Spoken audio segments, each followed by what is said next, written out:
Feral cats of Australia pose threat to native small mammals. What is driving Australia's native animals to the brink of extinction? Cats. These aren't your ordinary house cats, they are feral or wild cats. Conservationists think the only way to stop them is to create a huge cat free zone in the desert. Work is already underway on a fence in the country's center. In time, the fence will enclose an area of 170,500 acres. That is about as much land as 130,000 football fields. The project is being run by the Australian Wildlife Conservancy, AWC.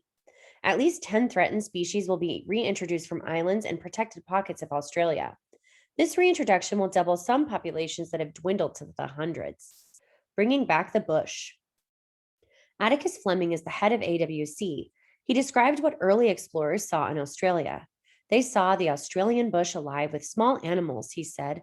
The bush is a term used in Australia to describe wild, uncleared land. Feral cats and foxes have robbed these lands of native wildlife, Fleming continued. Feral cats are the main culprit behind Australia's high rate of mammal extinction. The cats number in the millions across the country. Some kill up to 7 animals every night. Cats were introduced by Europeans 2 centuries ago. They've been wiping out native animal populations ever since. Culling cats is controversial. The first phase of fencing will be completed early next year. After that, up to 400 cats will be killed. Sometimes, when an animal poses a threat to an ecosystem, conservationists decide to do a selective killing, called a cull. Many conservationists support this idea, but it is controversial. Not everyone likes it. The first lot of endangered animals will be returned to the area in 2019.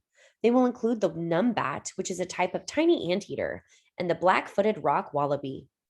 Other animals to be brought back include the western quoll, a meat-eating marsupial, and the brush-tailed bettong, also called the rat kangaroo. The bilby, another endangered critter, will also be reintroduced to the area. It is a choice between cats or bilbies, said Fleming, and we are for the bilbies. In 3 or 4 years, visitors to the area will probably feel as if they've stepped back in time, Fleming said. They will once again see that the bush is alive with native animals. Cat-free area is best hope. AWC hopes to build a network of cat-free enclosures. Meanwhile, science will continue its quest to figure out how to stop the feral cat. Efforts to cut back their population have included culling and sterilization. When an animal is sterilized, it can no longer have babies. So far, those efforts have failed. Building a large cat-free area is the only way to keep more animals from going extinct, Fleming said. It's as simple as that, he added.